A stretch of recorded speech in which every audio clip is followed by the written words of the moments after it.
James, you know, Craig James' son, complained about being locked into a room after having a concussion by Mike Leach, and Mike Leach eventually was fired by the university. And all these people they boo Adam James at games when he catches the ball, stuff along those lines. Wow. I mean, yeah, people sit here and don't want to have to face the brunt of that. So that's why cops don't turn other cops in, because they don't want to be blackballed within the police department. Right. So they will beat the hell out of somebody and they say, hey, the blue line tells you to shut up.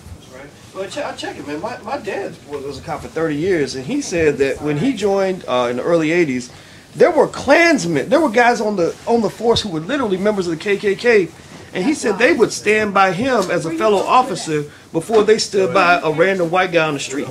You know, that's how deep that peer pressure goes, man. I mean, it's real. You know, I think that's what happened with Penn State. And Sophia was mentioning earlier how sometimes, even if you know that doing the right thing is what you're supposed to do, when you know how much you're going to be punished for speaking up, fear of repercussion. The fear of the repercussion will shut most people down. Well, that's why I said a whistleblower. I mean, the whole deal, when you're in a company and you see the wrongdoing, you saw it with Enron and some other companies, people that didn't want to speak up, you know. But what gets me is, if you're Mike McCreary, I don't care about the job of Joe Paul. If I actually say I see a grown man with a kid pinned up against the wall, having anal sex, I'm whooping his ass. I mean, first of all, I'm going to think about my job after I whoop his ass. I'm with you, Mark. No, I don't eat that. Did it really bring to you? He walked away and called somebody. Really? Come on. And McQuarrie's no little dude. He could have taken him. That's what I'm saying. Right. You know, I mean, pick up something, hit him in his head with it. But how did it go down? I'm sure that when McCreary walked in the room, they stopped doing what they were doing. According to McCreary, he said when he came by, he sees Sandusky in the shower with a kid pinned up against the wall having anal sex with the boy, who he said looked to be 10 or 12.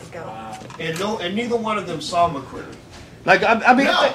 So if you're being violated, you're not really looking around. Now, there's my whole deal. Uh-oh, he gonna demonstrate. Coach, kid.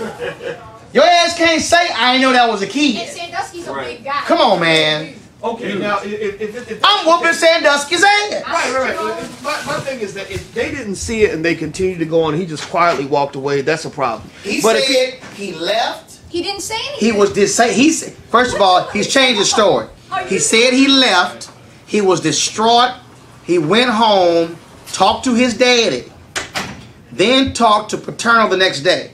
Now he says he sent an email to some friends, said I stopped it.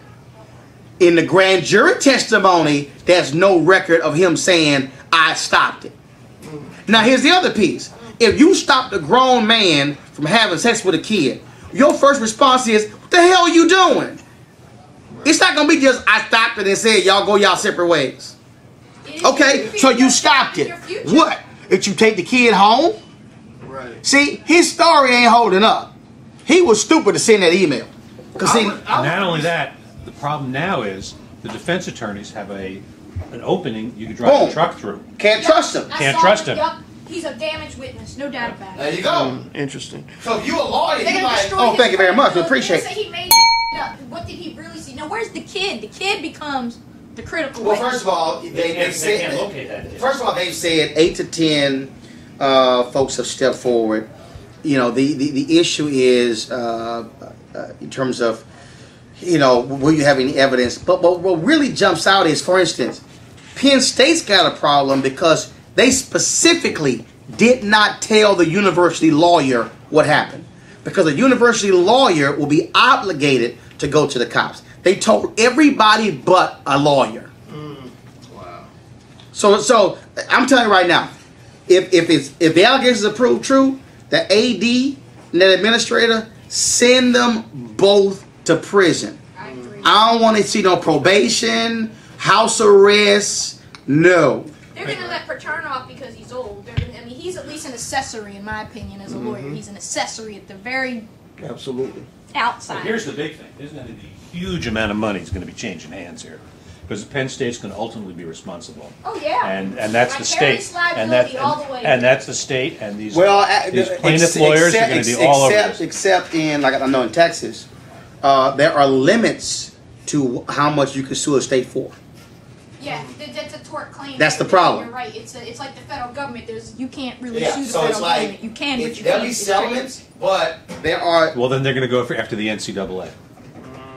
That's you can try, but there's no. Or the football program. No, but you can't. But the football program is still the only way you go to the football program if the football program has a 501c3, like a foundation that's set up.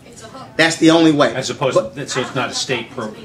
Yeah, it's right. It's a charity, and so a lot of the universities have that. That's the only reason. So yeah, they'll be paying out some settlements, but it's not like a private company. And I know you're aware of this. Pennsylvania's not Texas. Oh yeah, yeah. Nothing is like this. So it'll be really interesting to see what happens there. But I mean, it's so. But again, I just don't get.